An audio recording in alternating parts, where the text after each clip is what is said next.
여러분 안녕하십니까? 충북 시사토론창 오원근입니다.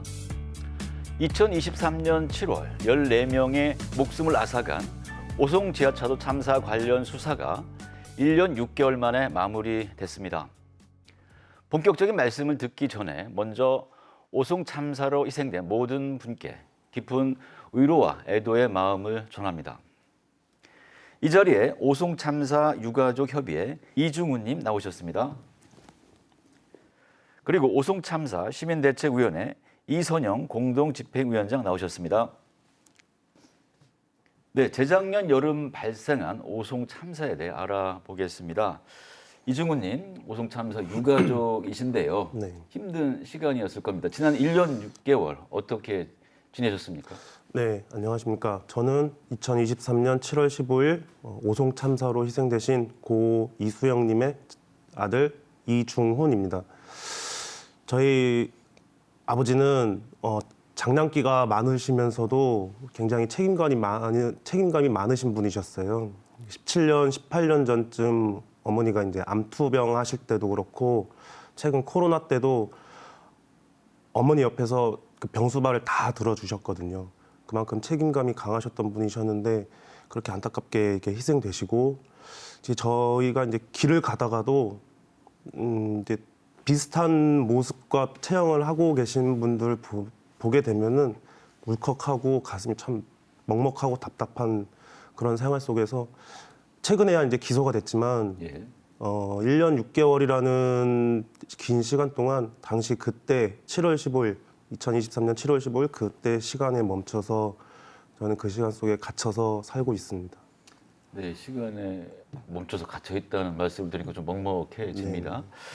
네, 이선영 위원장님, 당시 네네. 피해 상황 한번 말씀해 주시겠습니까? 네, 2023년 7월 15일 오송의 궁평이 지하차도에서 발생한 오송 참사는 당시 사흘 동안 500mm가 넘는 물폭탄이 쏟아지면서 그 당시에 행복청이 이제 도로 건설을 위해서 기존 제방을 절단을 하고 임시 제방을 허술하게 만들면서 많은 비가 그 임시 제방으로 터지면서 그 인근에 있던 궁평이 지하차도에 6만 톤에 달하는 물이 일시에 이제 침수가 되면서 발생한 참사입니다. 이 참사로 무고한 시민 14분이 돌아가셨고요. 16분이 다치는 그런 피해를 당했고요. 저희는 이런 오송 참사를 충북도와 청주시, 행복청, 경찰, 소방 이런 모든 관계기관의 미흡한 대비와 대응, 그리고 재난 컨트롤 타워의 부재로 인한 심각한 참사라고 규정을 하고 있고요. 극한호우 이런 것이 충분히 예견돼 있었잖아요. 근데 이런 예견된 문제들에 대해서 모든 관계기관들이 하나같이 대응을 하지 못하면서 일어난 인재이고 또 관제이면서 중대재해다라고 저희는 판단하고 있습니다. 네, 오송 참사 유가족 그리고 생존자 모두 힘들고 어려운 시간을 보내고 계실 텐데요. 이중훈님, 최근 상황 뭐 어떤지 좀 말씀을 해주시죠. 네, 아직도 그때 기억이 하루에 몇 번씩 떠오르게 되거든요. 오늘 아침에도 그런 생각이 또 떠오르게 되고 오는 길에 또 치사치 버스를 또 보게 되니까 또 아버지 생각이 나고 이제 버스에서 이제 돌아가신 분들도 이제 계속 생각이 나니까 계속 마음이 너무 아프고 그런 상황이 되고 저희뿐만 아니라 이제 정말 죽음의 문턱에서 살아 돌아오신 이제 생존자분들도 마찬가지로 극심한 이제 트라우마에 시달리시는 아직도 그런 상황인 거죠. 네, 지금 말씀하신 것처럼 유가족이나 생존자 모두 이제 정신적인 트라우마에 시달리는 게 가장 어려운 것 중에 하나가 아닌가 싶습니다. 이들에 대한 뭐 심리 치료가 중요할 텐데요. 청주 이외 세종, 천안 다른 지역 거주자들도 있다고 들었는데 이분들에 대한 정신적인 어떤 치료 이런 거 어떻게 이루어지고 있습니까, 위원장님? 앞에서 이중훈 유가족님께서 잠깐 언급을 해주셨는데 그 지난 1년 동안 피해자 30여 명을 대상으로 해서 충북대 심리학과에서 이제 추적 조사를 진행을 했습니다. 그 결과를 좀 같이 우리가 살펴볼 필요가 있을 것 같습니다. 거기에 신체와 심리 건강 9개 항목으로 조사를 했는데요. 전반적으로 보통 이하 수준의 좀 심각한 상황이다라고 평가를 하고 계시고요. 참사 피해자 63%에 달하는 분들이 참사 트라우마로 외상 후 스트레스 증상을 호소하고 계셨고요. 또 참사 유가족 94% 이상이 갑작스러운 죽음을 받아들이지 못하는 사별 비애 증상을 보이고 계셨다고 합니다. 그리고 절반 가까운 피해자들이 일상생활에 지장을 줄 정도의 수면 불안, 그 여러 가지 우울 증상 이런 것들에 시달려서 전문가의 도움이 시급하다 이런 말씀도 해주셨는데요. 그 반면에 이제 자치단체가 하고 있는 심리 지원에 대한 평가를 좀 해주셨는데 대체로 불만족스럽다, 만족도가 이제 만족스럽다는 분이 7% 정도밖에 되지 않는 상황이었습니다. 그 이유를 저희가 살펴보면 이런 심리 지원이 전문적이거나 체계적이지 않고 형식적인 지원에만 머무르고 있기 때문에 이런 상황이 나타나고 있다고 보는데요. 이제 충청권에 트라우마 센터가 하나가 있는데 그게 공주에 있고 좀 시골 지역에 있어서 여기를 한번 가신 유가족분들은 이제 다시는 원거리이기 때문에 찾지 못하는 상황이고요. 뭐 일반 정신과 같은 경우는 트라우마를 전공한 전공의분들이 없기 때문에 이제 공감을 받지 못하고 치료를 포기하시는 분들이 많았습니다. 그리고 대부분은 직장인들이시기 때문에 이제 시간이 없어서 치료를 못 받는 경우도 많았고요. 작년 하반기 같은 경우에 자치단체가 그 의료에 개입하는 사건이 발생하면서 그나마도 이제 지원으로 치료를 받던 여러분들이 그런 지원을 포기하는 상황에도 이르고 있는 그런 상황입니다. 그리고 가장 심각한 경우는 이 트라우마로 유가족분 중에 한 분이 직장을 잃어서 생활에 지장을 좀 받는 이런 상황이 돼서 이런 부분들을 자치단체가 좀 잘 챙겨야 될 그런 시점이라고 생각합니다. 네, 참사 이후 치료가 제대로 이루어지지 않고 있는 것 같아서 좀 안타깝습니다.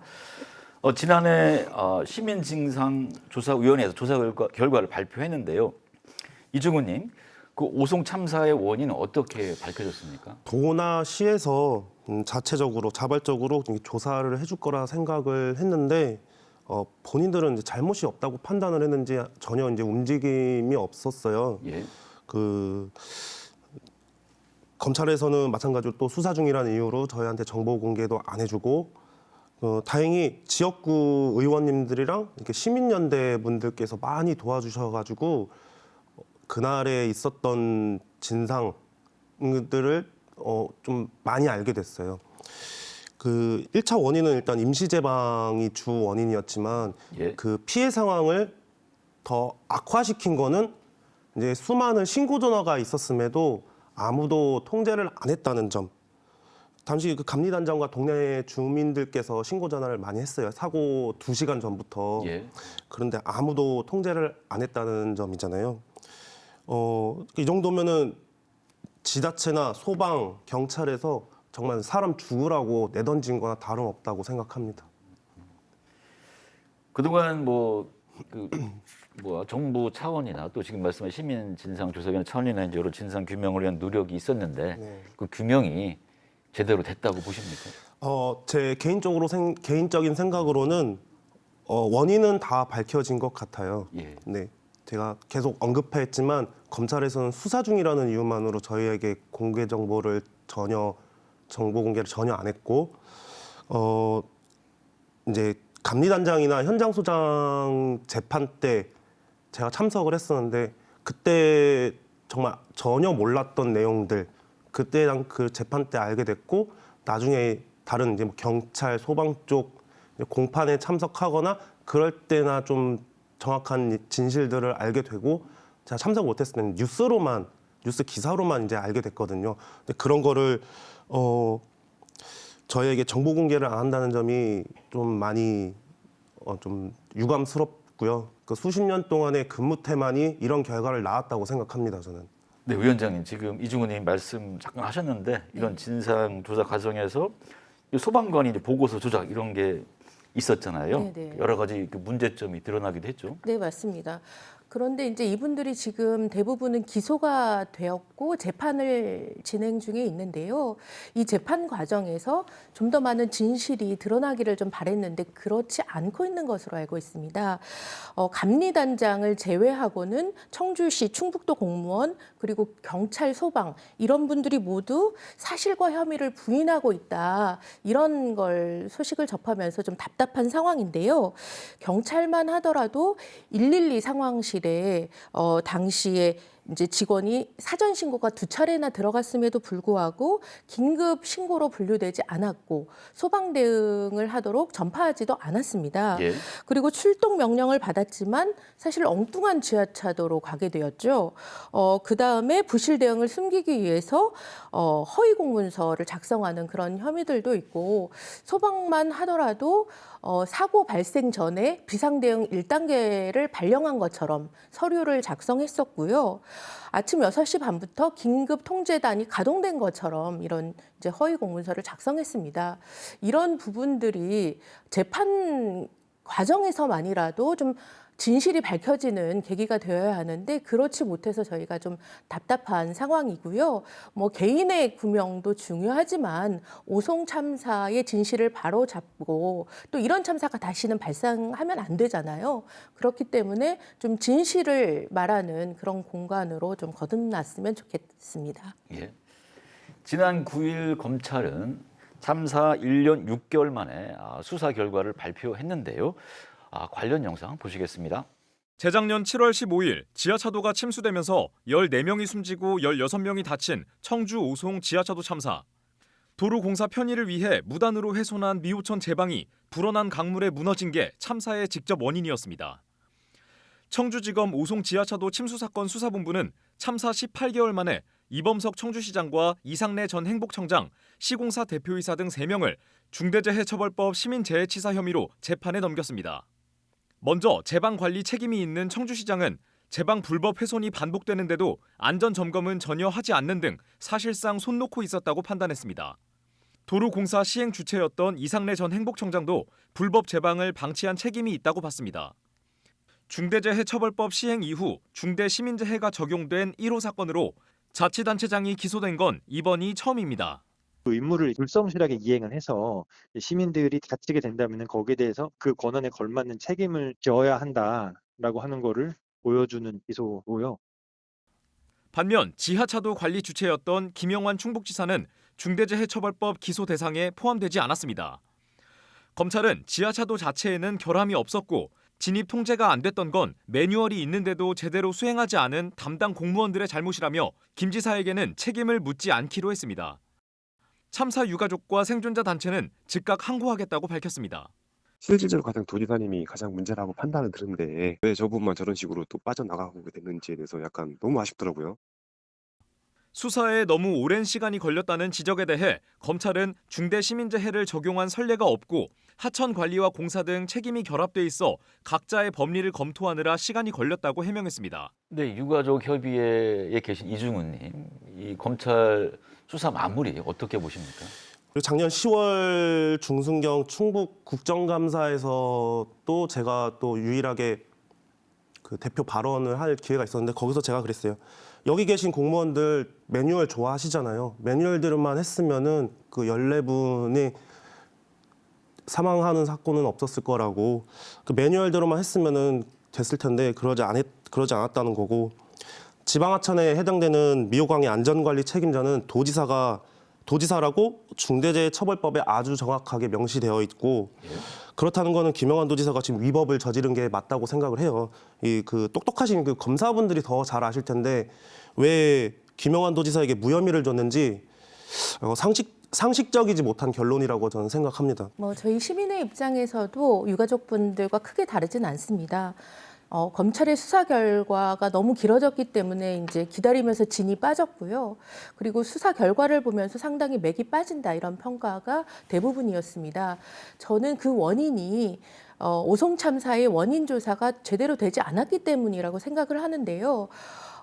이번 수사 결과 발표를 보면 선행 요인과 관련해서는 정확한 원인과 인과관계를 분석해서 중대재해를 적용하면서 저는 정확한 판결을 했다고 생각을 합니다. 그런데 문제는 이제 후행 요인, 지하차도 침수와 관련해서는 저는 제대로 된 판단을 하지 못했다라고 생각이 들고요. 이제 유가족 말씀하셨지만 저희가 불기소 이유서를 살펴보니까 이제 충북 도지사가 무혐의 처분을 받은 건 뭐 지하차도 설계에 결함이 없었다. 그리고 차단기 설치 예산 확보에 노력을 기울였다. 그리고 매뉴얼이 충분히 갖추어져 있었다. 이런 내용들이었거든요. 그런데 문제는 이런 것들이 하나도 실행되지 않았다. 작동되지 않은 것에 대한 문제를 묻고 판결로 이어지도록 판단을 했어야 되는데 그 부분이 빠져있기 때문에 유가족분들과 시민 대책위에서는 이제 항고를 하겠다 이런 입장이고요. 또 한 가지는 검찰 수사 결과 발표와 함께 이제 진실 규명을 원했던 활동가들이 1,100만 원이라는 어마어마한 이제 벌금을 부과하는 그런 이제 계기가 있었는데 상당히 유감스럽다라는 말씀을 좀 드리고 싶었습니다. 많은 활동가들이 진실 규명을 위해서 청주시장님을 한번 뵙자라고 해서 청주시를 찾아갔는데 사실 문을 걸어 잠궜거든요. 예. 그때 유가족분들도 다 앞에 계셨는데 피해자를 악성 민원인 취급을 하면서 문을 걸어 잠그는 건 있을 수 없는 일이다. 그리고 시장님이 참사 피해자를 소통하는 마음으로 만나 주셨어야 되는데 그 결과가 과도한 그 벌금형으로 부과돼서 이 부분들은 좀 바로 잡혔으면 하는 생각이 듭니다. 예. 네, 오송 참사 유가족 협의회 앞으로 어떤 계획을 갖고 계십니까? 일단 저희는 저희 오송 참사 유가족 협의회 그리고 생존자 협의회 시민대책위원회는 김용환 도지사에 대한 그 불기소 처분에 대해서 지속적으로 항고를 할 예정이고요.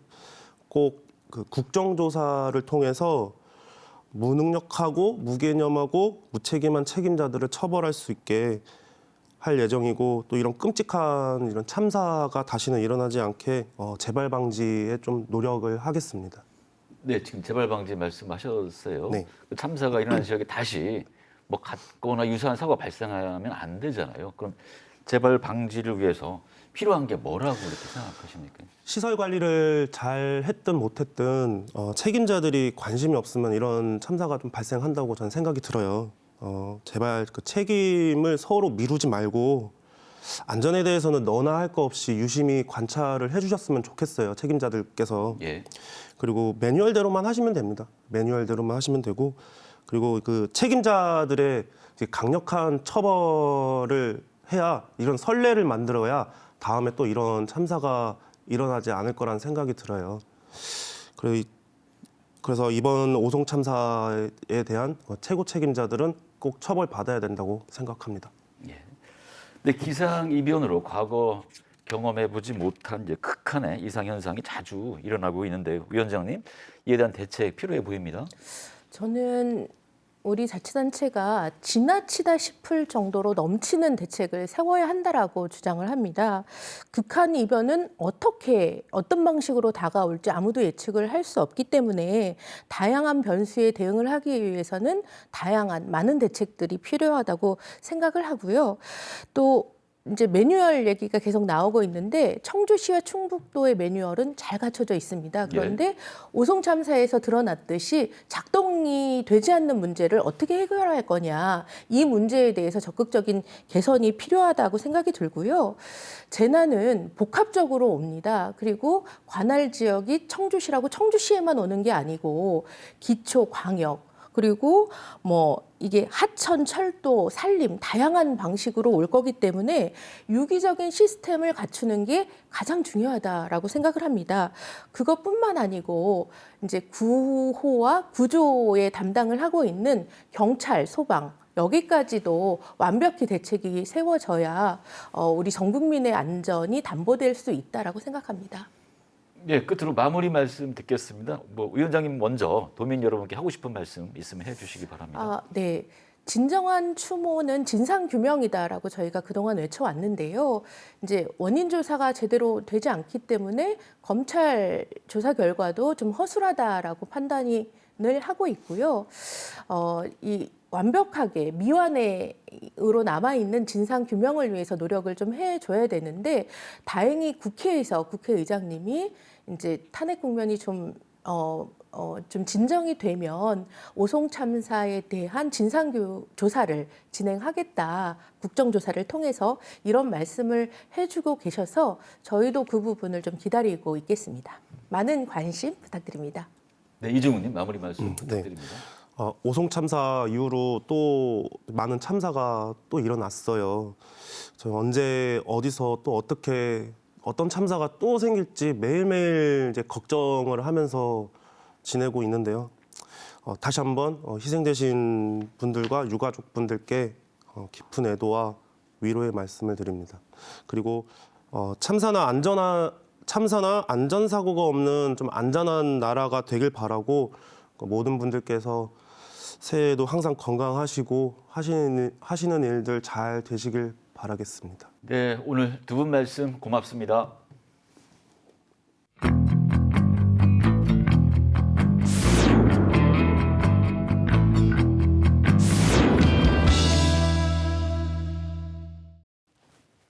MBC 충북 주간 핫 이슈 두 번째 순서입니다. 매달 연말 연시 기부 금액에 따라 온도가 올라가는 사랑의 온도탑이 세워집니다. 올해 상황은 예년과 같지 않다고 하는데요. 충청북도 사회복지 공동모금회 장성일 모금사업팀장 나오셨습니다. 안녕하세요. 네, 안녕하십니까? 방송 녹화일인 23일 기준으로 비교했을 때 모금액이 작년과 차이가 좀 있습니까? 지난해 같은 경우는 ESG 성금으로 워낙 고액의 성금이 기탁되었기 때문에 저희 작년에 모금 목표액이 95억 5천만 원이었거든요. 예. 근데 최종 모금액이 173억이었고 그래서 사랑의 온도가 182도를 기록했습니다. 그렇기 때문에 단순히 전년도에 대비하다 보면 모금액이 상당히 좀 줄어들 수밖에 없는 상황이죠. 대신에 올해 모금 목표는 총 104억인데 보통 캠페인을 진행하다 보면 1월 10일 전후에 목표 달성 여부 결정이 거의 되거든요. 근데 올해 같은 경우는 1월 20일까지 100도를 달성하지 못했었습니다. 근데 다행히 23일 날 고액의 성금이 좀 기탁이 되어서 100도를 달성할 수 있게 되었습니다. 예. 올해 좀 지난해보다 좀 줄었다 이렇게 말씀을 하셨는데 그 이유는 무엇 때문이라고 보십니까? 우선 희망 2025 나눔 캠페인의 모금 목표액이 좀 증액된 부분도 있고요. 그와 함께 사회 전반적인 분위기 자체가 좀 어려웠다고 볼 수가 있겠습니다. 저희가 매년 12월 1일 날 추범식을 시작으로 각종 방송을 통해서 나눔 문화에 대한 보도를 많이 하고 있는데 올해는 12월 3일 날 이제 정치적인 문제가 발생하면서 저희와 관련된 방송 보도가 거의 나오지 못했거든요. 그래서 이 부분이 좀 어느 정도 마무리되면서 조금씩 이게 방송이 되고 있는 상황인데 갑자기 또 12월 29일 날 불행한 그 제주항공 사고가 나면서 좀 어려움을 겪었습니다. 여기에 또 경제적인 상황도 조금 어려움이 많이 있었거든요. 제가 주변에 직장인분들 만나보면 월급 빼고는 다 올랐다라는 얘기를 말씀하셨고 이래서인지 연말연시 분위기가 거의 나지 않았습니다. 그로 인해서 또 자영업자분들도 많이 좀 피해가 있으신 것 같고요. 주위를 둘러보면 주변 상가에 임대라고 붙어 있는 그 빈 점포가 점점 늘고 있는 걸 볼 수 있거든요. 그리고 또 단편적으로 제가 매년 캠페인 때마다 11개 시군을 직접 방문해서 이제 선거모금 행사를 하는데 예년에 100만 원을 기부했던 기부자분이 50만 원으로 또 50만 원을 기부했던 분이 20만 원으로 감액된 모습을 볼 수 있었습니다. 그래서 이런 부분을 전반적으로 봤을 때는 상당히 좀 어려운 부분이 좀 있었습니다. 모금액이 어디에 어떻게 쓰이는지 이제 궁금해하는 분들이 많습니다. 먼저 그 작년 모금액은 어떻게 쓰셨는지 한번 말씀을 해주시죠. 네, 저희가 작년에 충북 모금회로 기탁된 성금은 총 220억이거든요. 근데 이 부분을 통해서 배분된 금액은 253억 규모입니다. 보통 모금액보다 배분액이 어떻게 더 클 수 있느냐라고 하는데 충북 모금회로 기탁된 성금과 중앙에서 또 별도의 배분 지원금을 추가로 지원받아서 충북 지역의 복지 사업에 쓰여지게 되거든요. 그렇기 때문에 더 모금액에도 더 많은 금액을 배분할 수 있고요. 이 배분된 금액은 우선은 사회복지시설기관의 프로그램 사업비와 시설 개보수 같은 기능보험 사업비를 지원하게 되고요. 저소득 가정에 대한 주민들에 대해서는 생계비나 의료비, 또 설 명절, 추석 명절 지원 사업비, 또 그 월동 난방비나 냉방비 같은 부분을 지원하게 됩니다. 그래서 각 복지 욕구에 맞는 아동, 청소년, 뭐 장애인, 또 그리고 여성 다문화 같은 각 분야별로 지역적소에 지원하는 사업을 진행하고 있고요. 뭐 최근에는 저소득 청년이나 영세 자영업자, 또 실직자 같은 신빈곤층 지원 사업, 또 장애인이나 노숙자, 자립준비 청년을 지원하기 위한 지역세 정책 지원 사업 등 다양한 사업으로 저희가 지원하고 있습니다. 네, 올해 모금액은 어떤 과정을 통해서 우선 순위가 정해져서 배분이 되는지도 좀 궁금합니다. 우선 모금액은 일단 일반 기부금과 지정 기부금 또 현물 이렇게 기부를 할 수 있는데 지정 기부금과 현물 같은 부분은 거의 지정 대상이 정해져 있기 때문에 저희가 그거를 그 임의로 변경할 수는 없고요. 예. 저희가 구분해서 지원하고 있는 것은 이제 일반 기부금입니다. 이 기부금에 아까 말씀드렸던 중앙 지원금을 포함해서 저희가 충북 지역에 이제 배분을 하고 있는 것이죠. 이런 지원과 관련된 그런 절차들은 저희 사무국이 결정하는 것이 아니고 도내 사회복지 전문가들로 구성된 배분문과 실행위원회가 있습니다. 예. 이 위원회에서 각 분야별, 각 사업별 사업을 심의를 하시고 이 최종 결정된 부분을 운영위원회에서 최종 승인을 받아서 집행하는 절차를 가지게 됩니다.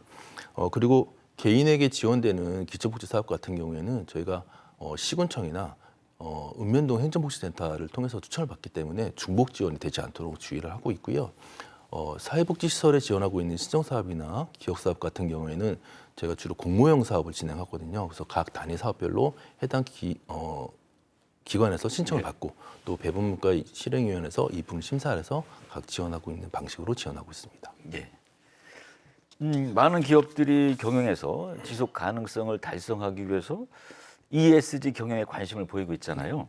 이 기업들의 이제 기부 문화 예전과 얼마나 달라졌는지 지금 상황은 어떤지 궁금합니다. ESG 경영과 관련해서 이제 사회적 책임에 대한 부분이 상당히 좀 강화가 되고 있거든요. 그렇기 때문에 기업이 이 부분에 대한 부분을 상당히 많은 다양한 사업을 좀 진행하고 있습니다.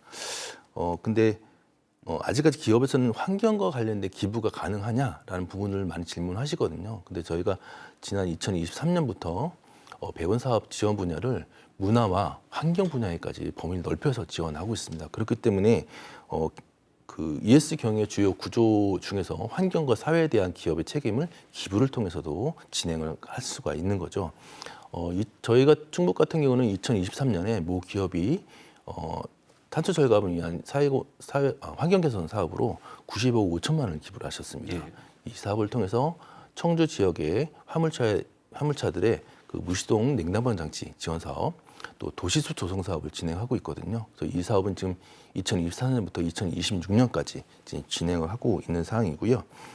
저희 충북뿐만 아니라 다른 시도에서도 비슷한 사업을 진행하고 있습니다. 그래서 뭐 도시숲이라든지 도시공원이라든지 또 산업단지 내의 환경, 문화, 공간을 조성하는 그런 다양한 사업을 진행하고 있기 때문에 앞으로도 이런 부분에서는 상당히 기부가 증가될 것으로 보고 있습니다. 네, 기업의 ESG 경영이 앞으로 더 중요해질 거라고 생각이 드는데요. 기업이 이제 기부에 참여할 때 현금 기부만 가능한 것은 아니죠? 그렇죠. 그 기부라는 것은 이제 현금과 현물로 두 가지 나눌 수가 있는데 보통 이제 현금으로 많이 기부를 하시고요. 또 기업이 생산을 하시거나 유통하시는 물품으로도 기부를 할 수가 있습니다. 이 물품 같은 범위에는 좀 제한이 좀 없고요. 대신 실생활에서 이용할 수가 있으면 다 기부가 가능하시고요. 대신에 이제 최소 3개월 이상의 유통기한이 남아 있어야 되고 사용이 되었던 중고 물품은 좀 사용이 불가능하십니다. 기부가 불가능하시고요. 보통 기업이 이제 물품을 생산을 하다 보면 이제 재고가 발생하게 되고요. 이 재고를 나중에는 처분을 해야 되거든요. 그렇게 되게 되면 이제 비용이 발생할 수 있습니다. 그래서 이런 부분들을 물품을 기부를 하시게 되면 기업의 입장에서는 이제 비용 절감 효과도 있을 수 있고 또 이 기부에 따라서 기부 혜택, 세제 혜택도 받을 수 있으니까 이중 혜택을 받을 수가 있는 거고요. 또 물품 처분에 따른 탄소 절감 효과도 있을 수 있습니다. 그리고 또 이 부분이 지역 주민들에게 제공되기 때문에 지역 주민들은 또 경제적인 효과도 받을 수가 있는 거고요. 또 이런 부분들은 그 개인 자영업자도 마찬가지거든요. 그 개인이 운영하시는 가게에서 그 식품이나 물품으로도 기부에 참여할 수가 있습니다. 네, 12월부터 시작된 모금 녹화일 23일 기준 온도가 103도라고 하는데요. 1월 말까지 이제 모금이 진행된다고 하셨는데 남은 기간 어떻게 참여할 수 있는지 말씀을 해 주시죠. 네, 지난 1월 23일까지 저희 충북모금회로 기탁된 성금이 총 107억으로 사랑의 온도가 103도를 달성을 했습니다. 이제 남은 기간 한 일주 정도 남았는데 설명적 기간이기 때문에 적극적인 기부는 좀 어렵다고 보고 있고요. 근데 이제 기부에 참여할 수 있는 방법은 여러 가지가 있거든요. 가장 이제 대표적인 부분이 충북모금회에서 운영하고 있는 대표 성금 계좌 또는 각 시군으로 저희가 성금 계좌를 개설해놨기 때문에 각 시군에 개설되어 있는 성금 계좌로 기부하시는 방법이 있을 수 있고요. 또 명절 기간 동안에 또 이제 사회복지시설이나 경로당 또 행정복지지원센터에서 추천받은 대상자들한테 직접 물품을 가져다 주시는 그런 경우도 있거든요. 그런 경우에는 행정복지센터로 관련 자료를 보내주시면 기부금 혜택을 받을 수가 있습니다. 저희가 1월 30일까지 진행하니까 많은 참여를 부탁드리겠습니다. 네, 연말연시 희망 2025 나눔 캠페인이 끝나면 모금 활동이 다 끝나는 건 아니죠? 네, 그 저희 사랑의 열매라고 하면 보통 연말연시에 진행하는 희망 나눔 캠페인을 많이 생각을 하고 계시는데 저희 공동모금회는 연말 캠페인뿐만 아니라 연중에도 모금 사업을 진행하고 있는 법정 모금 전문 기관입니다. 저희 모금에서도 이제 CMS나 자동이체 같은 정기 기부가 있고요. 또 가족 구성원들이 정기 기부에 참여하는 착한 가정, 또 기업의 임직원들이 정기 기부에 참여하는 착한 일터, 그리고 자영업자가 참여하는 착한 가게. 요즘에 또 반려동물이 많이 있기 때문에 반려동물 이름으로 기부를 할 수 있는 착한 펫 같은 착한 기부 사업이 있고요. 개인이 100만 원 이상 기부를 하시게 되는 나눔 리더, 또 뭐 팬클럽이라든지 동호회라든지 동창회 같은 모임에서 기부할 수 있는 나눔 리더스 클럽, 또 1억 원 이상 고액 기부를 하실 수 있는 아노소사이티, 그리고 고액을 기부하신 기업을 위한 나눔 명문기업 등 다양한 분야의 다양한 그 모금 사업 준비를 하고 있습니다. 이외에도 QR코드나 충북모금회 홈페이지를 통해서 기부할 수도 있고요. 저희가 ARS 번호도 있습니다. 그래서 060-700-0008로 전화를 하시면 한 통에 2,000원씩 기부가 지원되고 있습니다. 뭐 궁금하신 점이 있으면 저희 사무실로 전화하시면 저희 직원들이 자세하게 좀 안내해드리도록 하겠습니다. 네, 방금 전에 말씀하셨는데 1억 원 이상 기부하시는 분들 아너 소사이어티라고 하죠. 네. 그 1억 원은 한 번에 다 내는 건가요? 아니면 나눠 낼 수 있는 건가요? 아, 네. 저희가 아노사이티 사업은 2007년부터 진행하고 있거든요. 저희 충북에는 현재 그 91명의 회원이 지금 가입이 되어 있습니다. 이 아노사이티는 사회 문제에 대한 관심과 이해를 바탕으로 나눔과 참여를 통해서 더 밝은 미래를 이끌어내는 사회 리더의 모임이라고 볼 수 있고요. 감히 말씀드리면 명수상부 우리나라의 노블리스 오블리주의 그 상징과 같다고 저는 보고 있습니다. 이 아노사이티는 개인이 1억 원 이상을 일시에 기부를 할 수도 있고요. 또 5년간 기부를 약정하시면 우리나라 국내 최대의 고액 기부자 클럽인 아노사이티 회원을 가입할 수가 있습니다. 충북 아너의 기부금 같은 경우에는 주로 저희가 50% 총 기부금의 50% 범위 내에서 본인이 원하시는 사업이나 대상들한테 지원할 수 있도록 안내드리고 있고, 나머지 50%에 대한 부분들은 지역의 저소득 주민이나 사회복지시설 지원 사업비로 저희가 쓰이는 것으로 안내하고 있으니까 참고하시면 좋을 것 같습니다. 네, 끝으로 도민 여러분께 하고 싶은 말씀 있으면 해주시기 바랍니다. 충북 사회복지 공동모금회에서는 매년 1월 1일부터 12월 30일까지 희망나눔 캠페인을 진행하고 있습니다. 올해도 도민 여러분께서 많은 사랑을 보여주셨기 때문에 저희가 올해까지 14년간 100도의 모금 사랑의 온도를 달성할 수 있었습니다. 도민 여러분께 진심으로 감사드리겠습니다. 이번 캠페인이 끝나더라도 저희 공동모금회의 나눔은 끝나지 않습니다. 아까 좀 전에 말씀드렸던 연중에 지속되는 사랑 나눔에 많이 참여하셔서 우리 지역사회에 소외된 이웃들이 희망을 가지고 사회로 다시 나올 수 있는 소중한 기회를 제공해 주시길 바랍니다. 그리고 저희가 시속병을 앓고 있는 사랑의 기적을이라는 특별 모금을 함께 진행하고 있습니다. 총 치료비가 46억 원이 필요한 고액의 치료비가 필요한 아이의 특별 모금인데, 저희가 46만 명의 1만 원의 기적이라는 부제를 갖고 성금 모금을 진행하고 있습니다.